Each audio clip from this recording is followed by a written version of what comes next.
अस्सलाम वालेकुम नाजरीन, आपका दोस्त आपका होस्ट नदीम रहमान, आप देख रहे हैं 44 टीवी।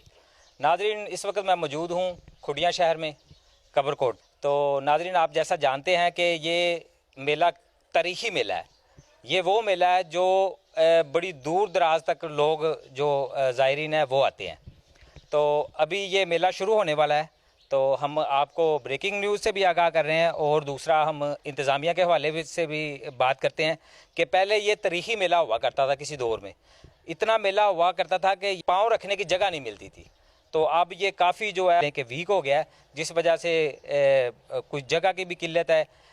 मेरे पास मेन इंतज़ामिया के बंदे खड़े हुए हैं, उनसे बात करते हैं। बाबा ज़हूर शाह साहब जो कि सजादा नशीन भी हैं और काफ़ी देर से वो मेला करवा रहे हैं, उनसे बात करते हैं। अस्सलाम वालेकुम सर। वालेकुम सलाम जी, क्या हाल है जनाब? ठीक है, खैर, शुक्र अल्लाह का। माशाल्लाह। अब ये मेला कब 4 तारीख को है? 4 तारीख और 9 तक। अच्छा बाबा जी, ये बताइएगा कि ये जो पहले मेला हुआ करता था इसमें बहुत ज़्यादा रश होता था, तो अब जो मेले देखने में आ रहे हैं वो उतना रश नहीं होता, उसकी वजह क्या है? ਉਹ ਜਗ੍ਹਾ ਖੁੱਲੀ ਸੀ, ਹੁਣ ਜਗ੍ਹਾ ਦੀ ਥੋੜੀ ਪਰੇਸ਼ਾਨੀ, ਬਾਕੀ ਹੁਣ ਜਗ੍ਹਾ ਇਨਸ਼ਾਅੱਲਾ ਹੋ ਜਾਏਗੀ ਸਹੀ। ਅੱਛਾ।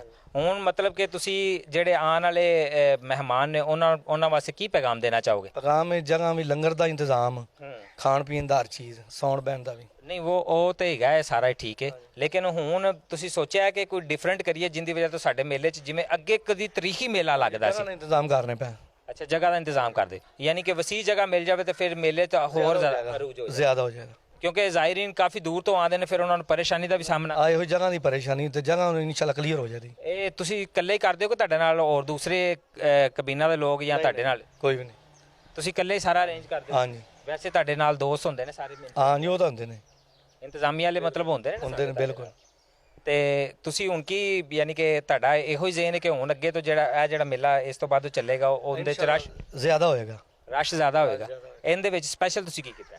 ਇਸ ਵਾਸਤੇ ਜੀ ਵੀ ਕਵਾਲੀ ਦਾ ਇੰਤਜ਼ਾਮ ਹੈ। ਅੱਛਾ। ਮਹਿਫਿਲ ਨਾਤ ਖਾਨੀ ਕਬੱਡੀ। ਅੱਛਾ। ਤੇ ਜਿਹੜੀ ਹੈਗੀ ਹੈ ਮਹਿਫਿਲ ਨਾਤ ਖਾਨੀ, ਉਹ ਹੈਗੀ ਜੇ 6 ਤਰੀਕ ਨੂੰ, ਤੇ ਕਵਾਲੀ ਜਿਹੜੀ ਜੀ ਉਹ 7 ਤਰੀਕ ਨੂੰ। ਅੱਛਾ, ਕਬੱਡੀ ਵੀ ਤੁਸੀਂ ਕਰਵਾ? ਕਬੱਡੀ ਵੀ ਹੋਏਗੀ। ਕਬੱਡੀ ਦੇ ਅੱਛਾ। ਉਹ ਕਿੱਥੋਂ ਟੀਮਾਂ ਬੁਲਾਈਆਂ? ਉਹ ਹੈਗੀ ਨੇ ਕੋਈ ਭੰਬਿਆਂ ਦੀ ਹੈ, ਕੋਈ ਕਸੂਰ ਦੀ, ਮਤਲਬ ਅੱਛੀਆਂ ਟੀਮਾਂ। ਹਾਂਜੀ। ਇਸ ਤੋਂ ਇਲਾਵਾ ਦੂਸਰੇ ਸਟਾਲ ਵਗੈਰਾ ਵੀ ਲੱਗਣ ਦੇ ਬੱਚਿਆਂ ਵਾਸਤੇ? ਹਾਂ, ਇਨਸ਼ਾਅੱਲਾ ਬੱਚਿਆਂ ਦਾ ਇੰਤਜ਼ਾਮ ਖੇਲਣ ਦਾ ਵੀ ਹੋਏਗਾ, ਜੰਪ ਭੰਗੂੜੇ ਵੀ। ਅੱਛਾ, ਦੂਸਰਾ ਤੁਸੀਂ ਖੁੱਡੀਆਂ ਦੇ ਨਾਜ਼ਰੀਨ ਨੂੰ ਇਹ ਦੱਸੋ ਕਿ ਇਸ ਮੇਲੇ ਦੇ ਵਿੱਚ ਆ ਕੇ ਲੇਡੀਜ਼ ਵੀ ਆ ਸਕਦੇ ਨੇ, ਮਤਲਬ ਉਹਨਾਂ ਨੂੰ ਕੋਈ ਪਰੇਸ਼ਾਨੀ ਕੋਈ ਦਿੱਕਤ ਨਹੀਂ ਹੋਈ? ਨਹੀਂ, ਕੋਈ ਪਰ ਸਾਡਾ ਇੰਤਜ਼ਾਮ ਆਪਦਾ ਹੋਏਗਾ, ਸਾਰਾ ਇੰਤਜ਼ਾਮ ਤੁਸੀਂ ਕੀਤਾ? ਹਾਂਜੀ। ਅੱਛਾ ਬਿਲਕੁਲ ਜੀ। अस्सलाम वालेकुम। ਵਾਲੇਕਮ ਸਲਾਮ। ਕੀ ਨਾਂ ਜਨਾਬ ਤੁਹਾਡਾ? ਮੁਹੰਮਦ ਨਜ਼ੀਰ ਉਰ ਪਾਸ਼ਾ। ਅੱਛਾ ਜੀ, ਤੇ ਤੁਸੀਂ ਵੀ ਇੰਤਜ਼ਾਮੀਆ ਦਾ ਹਿੱਸੇ ਹੋ? ਮੈਂ ਸਰਕਾਰ ਦਾ ਮਰੀਜ਼ ਹਾਂ, ਇੰਤਜ਼ਾਮੀਆ ਉਹਨਾਂ ਦੇ। ਅੱਛਾ, ਇੰਤਜ਼ਾਮੀਆ। ਹਾਂਜੀ, ਸਰਕਾਰ ਨੇ ਸਾਨੂੰ ਇੰਤਜ਼ਾਮੀਆ ਬਣਾਇਆ। ਤੇ ਤੁਹਾਡੀ ਕੀ ਡਿਊਟੀ ਹੈ? ਮੇਰੀ ਜਿੱਥੇ ਵੀ ਡਿਪਟੀ ਲਾ ਦੇਣ, ਲੰਗਰ ਤੇ ਲਾ ਦੇਣ, ਰੋਟੀਆਂ ਤੇ ਲਾ ਦੇਣ, ਪਾਣੀ ਤੇ ਲਾ ਦੇਣ, ਬੰਦਿਆਂ ਦੀ ਸੇਵਾ ਕਰਨ ਤੇ ਲਾ ਦੇਣ, ਮੈਂ ਉਸ ਵਕਤ ਹਾਜ਼ਰ ਹਾਂ। ਜੀ ਤੁਸੀਂ ਕੀ ਪੈਗਾਮ ਦੇਣਾ ਚਾਹੋਗੇ? ਅਸੀਂ ਇਹ ਪੈਗਾਮ ਦੇਣਾ ਚਾਹਾਂਗੇ ਜੀ ਆਵਾਮ ਵਾਸਤੇ ਜੀ ਕਬੱਡੀ ਦਾ ਇੰਤਜ਼ਾਮ ਕੀਤਾ ਗਿਆ ਹੈ ਜੀ, ਤੇ ਲਿਹਾਜ਼ਾ ਹੈ ਜੀ ਮਹਿਫਿਲ ਨਾਤ ਹੋਏਗੀ, ਕਵਾਲੀ ਹੋਏਗੀ ਜੀ। ਅਸੀਂ ਕਹਿੰਦੇ ਜੀ ਆਵਾਮ ਨੂੰ ਆਓ ਜੀ, ਤੁਸੀਂ ਮਾਸ਼ਾਅੱਲਾ ਬਹੁਤ ਅੱਛਾ ਅਰੇਂਜ ਕੀਤਾ ਗਿਆ ਜੀ, ਆਓ ਜੀ, ਮਤਲਬ ਸਾਰਿਆਂ ਵਾਸਤੇ ਤੁਸੀਂ? ਸਾਰਿਆਂ ਵਾਸਤੇ ਜੀ। ਬਹੁਤ ਅੱਛੀ ਗੱਲ ਹੈ। ਕੀ ਨਾਂ ਤੁਹਾਡਾ? ਮੇਰਾ ਨਾਮ ਮੁਹੰਮਦ ਕਾਰੀ ਸਲੀਮ। ਕਾਰੀ ਸਾਹਿਬ, ਤੁਸੀਂ ਇਹ ਦੱਸੋ ਕਿ ਤੁਸੀਂ ਵੀ ਇੱਥੋਂ ਦਾ ਇੰਤਜ਼ਾਮੀਆ ਦੇ ਹਿੱਸੇ ਹੋ? ਹਾਂਜੀ।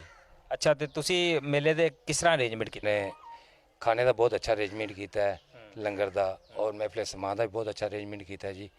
ਔਰ ਕਬੱਡੀ ਵੀ ਹੋਏਗੀ ਜਿਹੜੀ ਪਹਿਲੇ ਕੁੜੀਆਂ ਸ਼ਹਿਰ 'ਚ ਕਿਸੇ ਨੂੰ ਨਹੀਂ ਮਿਲੀ, ਉਹ ਇੰਸ਼ਾਅੱਲਾ कि इंसान मतलब सब उन्हें तो इंजॉय करन दे। ठीक है जी। नाज़रीन, जैसा कि मैंने बताया है कि ये मेला शुरू हो रहा है, तो जैसे पहले ये तारीख़ी मेला हुआ करता था, अब इंतज़ामिया का यही कहना है कि ये इंशाल्लाह अब की दफ़ा भी ये तारीख़ी मेला होगा और इसमें खूब अच्छे इंतज़ाम किए गए हैं।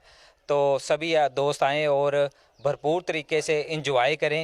और दूसरा ये है कि नाज़रीन से भी उन्होंने यही कहा है कि उनसे भी अल्तमास यही की है कि वो मेले पे आएँ और नज़्म ज़ब्त का जो है ख़्याल रखें, तो इंशाल्लाह ये आपको इंजॉय का एक बेहतरीन ज़रिया है।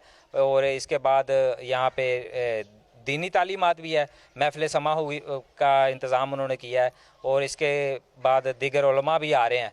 तो नाज़रीन, आपसे यही इल्तमास है कि जब भी मेले पे आएँ तो इंजॉय करें और साथ में नज़्म ज़ब्त का भी इंतज़ाम रखें।